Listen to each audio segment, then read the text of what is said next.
አርዕስተ ዜና። የትምህርት ሚኒስቴር በዩኒቨርሲቲ ተማሪዎች በማይመረጡ የትምህርት መስኮች ሲያስተምሩ የነበሩ መምህራን ከተማሪዎች ጋር በመሆን በሚያዋጣቸው ፊልድ መንቀሳቀስ አለባቸው አለ። ተጨማሪ አለን። የኢትዮጵያ አእምሯዊ ንብረት ባለስልጣን አርቲስቶች፣ ሙዚቀኞች፣ ደራሲያንና ሌሎች የጥበብ ባለሙያዎች ከስራዎቻቸው ተገቢውን የሮያሊቲ ክፍያ እንዲያገኙ የሚያስችል አዲስ አሰራር ለመጀመር ዝግጅቱን ማጠናቀቁን አስታወቀ። አዲሱ ስርዓት የጥበብ ስራዎችን ለመከታተልና ክፍያን በትክክል ለማስላት ዲጂታል ቴክኖሎጂን የሚጠቀም ነው ተብሏል። ዝርዝሩን ይዘናል። በተፈጥሮ ጋዝ ሀብቷ የምትታወቀውና የኦፔክ አባል የሆነችው አልጄሪያ ምርቷን ለማሳደግና የውጭ ኢንቨስትመንትን ለመሳብ በማሰብ ለ7 የነዳጅና የጋዝ መፈለጊያ ስፍራዎች የ2026 የፈቃድ አሰጣጥ ጨረታ ማውጣቷን መንግስት አስታወቀ። የአልጄሪያ የ2026 ጨረታ በሚል የተሰየመው ይህ መርሃ ግብር ዓለም አቀፍ የኢነርጂ ኩባንያዎች ተወካዮች በተገኙበት በአልጀርስ ከተማ በይፋ ተነግሯል። አሜሪካ አንዲት የኢራን የንግድ መርከብ በኃይል መታ በቁጥጥር ስር አዋለች። ፕሬዚዳንት ዶናልድ ትራምፕ የአሜሪካ ባህር ኃይል እገዳውን ጥሳ ለማለፍ የሞከረች አንዲት የኢራን የንግድ መርከብን መጥቶ በቁጥጥር ስር ማዋሉን አስታወቁ። እንደ ትራምፕ ገለጻ የአሜሪካ ጦር መርከቧን ካስቆመ በኋላ በአሁኑ ወቅት ሙሉ በሙሉ በቁጥጥር ስር አውሏታል። እነዚህንና ሌሎች መረጃዎችን አብራችሁን ስትሆኑ የምታገኙ ይሆናል። ከዜናዎቹ ጋር ኃይለ ገብርኤል ታደሰ ነኝ።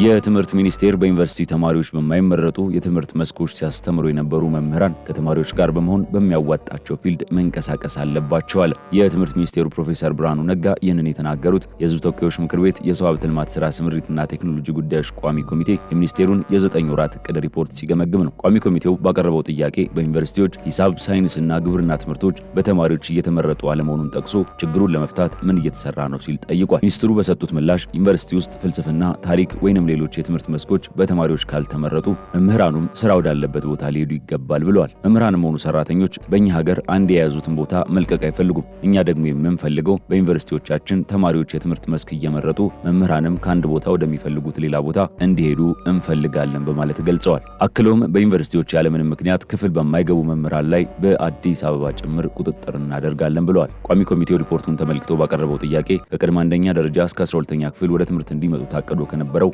አጠቃላይ የተማሪዎች ቁጥር 20 በመቶ ያሉ የመማር ማስተማር ዕድል አለማግኘታቸውን አስታውቋል። የዩኒቨርሲቲ መምህራን የትምህርት ደረጃቸውንና ብቃታቸውን ለማሻሻል በምርምር በጀትና በሌሎች ጥቅማ ጥቅሞች እየተደገፉ ባለመሆናቸው ለሚነሱ ተደጋጋሚ ጥያቄዎች መፍትሄ አለማግኘታቸውን ቋሚ ኮሚቴው አክሎ ገልጿል።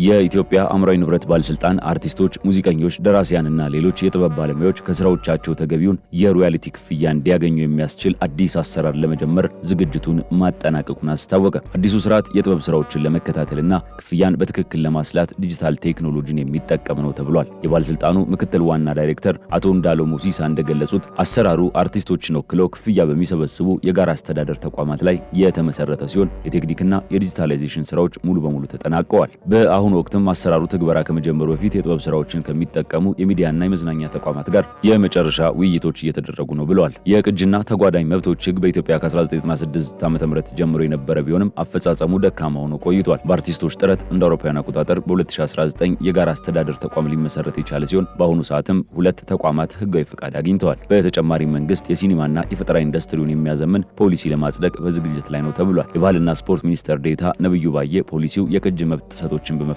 የፈጠራ ኢንዱስትሪው ለኢኮኖሚ የሚያበረክተውን አስተዋጽኦ እንደሚያሳድገው ገልጸዋል። የአስተማማኝ የሮያሊቲ ስርዓት አንጋፋ አርቲስቶችን በኢኮኖሚ የሚያረጋጋና ወጣት ተስጦችን ወደ ዘርፉ እንዲገቡ የሚያበረታታ መሆኑን የዘርፉ ታዛቢዎች ያስረዳሉ ሲል የዘገበው ካፒታል ነው። መንግስት በታላቁ የኢትዮጵያ ህዳሴ ግድብ ጨምሮ በተለያዩ የኢትዮጵያ ግድቦች የተሳተፉ ባለሙያዎች በአንድ ድርጅት ስር ሆነው እንዲሰሩ የማድረግ እቅድ እንዳለው ተገለጸ። በመንግስት በኩል ይሄ እቅድ እንዳለ የተገለጸው ኢትዮጵያ ትገነባለችም ፈጠራ፣ ፍጥነትና ጥራት ለመሰረተ ልማት አመራር በሚል መሪ ቃል እየተካሄደ በሚገኘው የኢትዮጵያ መሰረተ ልማትና ኮንስትራክሽን ሳምንት መክፈቻ ስነ ስርዓት በአዲስ ኢንተርናሽናል ኮንቬንሽን ሴንተር ሲካሄድ ነው። በመድረኩ እንደ ሀገር የመሰረተ ልማት ግንባታ እንዴት እንመራለን በሚል መነሻ ሀሳብ በታላቁ የህዳሴ ግድብ ሂደት የታዩ ስኬቶችና የተገኙ ተሞክሮች ለቀጣዩ ጉዞ እንደ ትምህርት ቀርበው ውይይት ተደርጎባቸዋል። በዚህም የታላቁ ህዳሴ ግድብ ስራ አስኪያጅ ኢንጂነር ክፍሌ ሆሮ መንግስት ህዳሴ ጨምሮ በሌሎች ግድቦች ላይ የተሳተፉ ባለሙያዎችን በአንድ ድርጅት ስራ አሰባስቦ ልምድ አግኝተው ነፃ ሆነውና ራሳቸውን ችለው ከሀገር አቀፍ ባለፈ ዓለም አቀፍ ኮንትራክተር እንዲሆኑ ለማድረግ ሀሳብ እንዳለው አስረድተዋል። ይህ እንዲሆን ድጋፍ ይሰጣል ሲሉም ተናግረዋል። በታላቁ ህዳሴ ግድብ የግንባታ ሂደት ላይ ያጋጠሙ ፈተናዎችን በተመለከተ ባደረጉት ገለጻ ወጥ የሆነ ተግባራዊ አስተዳደር አለመኖሩ ለግድቡ ስራ ዋናው ችግር እንደነበር ገልጸዋል። ወጥ አስተዳደር አለመኖሩ ከኮንትራክተር የካሳ ክፍያ ጋር ተያይዞ ኢትዮጵያ $450 ሚሊዮን የሚሆን ኪሳራ እንዲያጋጥማት ማድረጉንም ጠቅሰዋል። በግድቡ ግንባታ ሂደት ኮንትራክተሮችን አቀናጅተው እንዲሰሩ የማድረግ ስራ ሌላኛው ፈታኝ ችግር እንደነበር በመድረኩ ገልጸዋል። እያንዳንዳቸው 1 ሚሊዮን ብር የሚያወጡ 4 ትራንስፎርመሮችም ከጥቅም ውጭ መሆናቸውን አስረድተዋል።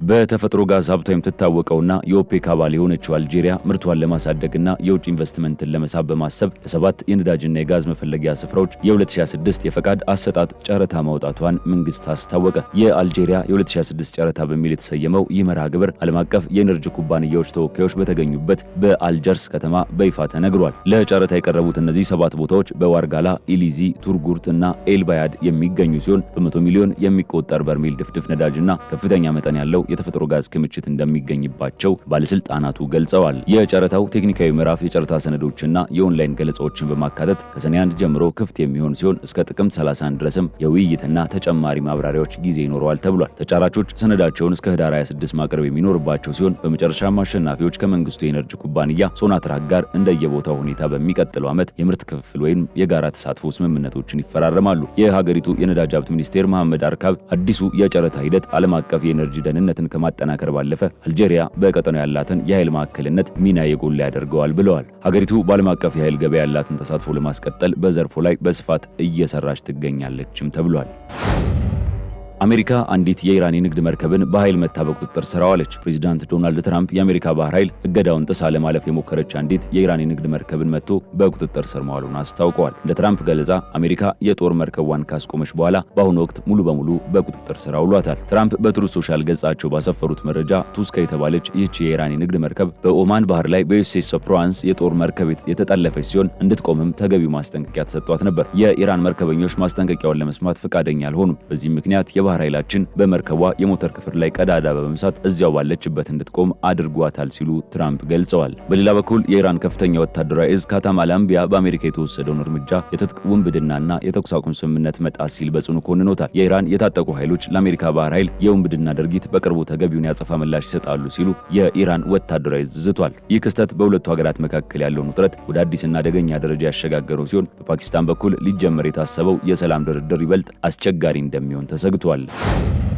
በዩክሬን ዋና ከተማ ኪየቭ በተፈጸመ የጅምላ ተኩስ ጥቃት ወቅት የፖሊስ አባላት ሰላማዊ ዜጎችን ጥለው ሲሸሹ የሚያሳይ ቪዲዮ ይፋ መደረጉን ተከትሎ የሀገሪቱ የፖሊስ ጠባቂ ክፍል ብሔራዊ ኃላፊ ዩፌን ዙኮቭ ከስልጣናቸው ለቀቁ። በከተማዋ ከንቲባ ቪታሊ ክሊሽኮ መረጃ መሰረት በዚህ አሰቃቂ ጥቃት 6 ሰዎች ለህልፈት የተዳረጉ ሲሆን አንዲት ህፃንን ጨምሮ 8 ሰዎች ደግሞ ከባድና ቀላል የአካል ጉዳት ደርሶባቸዋል። የስልጣን መልቀቂያቸውን ያስገቡት ዙኮቭ የፖሊስ አባላት በወቅቱ የነበረው ሁኔታ በአግባቡ መገምገም ባለመቻላቸው ሰላማዊ ዜጎችን ላደጋ አጋልጠው መውጣታቸውን ገልጿል። አዛዡ የፖሊሶቹን ድርጊት ሲተቹ የፖሊስ አባላት ተግባር ሙያዊ ያልሆነና አሳፋሪ ነው፣ እንደ ፖሊስነታቸው ዜጎችን መርዳትና ማዳን ሲገባቸው ኃላፊነታቸውን መወጣት ሳይችሉ ቀርተዋል ብለዋል። ይህ ክስተት በዩክሬን የጸጥታ መዋቅር ላይ ከፍተኛ ትችት ያስከተለ ሲሆን የህዝብ ደህንነትን የመጠበቅ ኃላፊነት ያለባቸው የፖሊስ አባላት በችግር ወቅት ጥለው መጥፋታቸው የብዙዎችን ቁጣ ቀስቅሷል። የዙኮቭ መልቀቅም የዚህ የሙያ ቅጥፈት ቀጥተኛ ውጤት መሆኑ ተገልጿል ሲል ዘ ኢንዲፔንደንት ዘግቧል። ውድ የሀገሬ ቴሌቪዥን ተመልካቾቻችን የሰዓቱ መረጃዎች እነዚህን ይመስሉ ነበር። ከቀሪ ሀገሬ ቴሌቪዥን መሰናዶች ጋር መልካም ጊዜ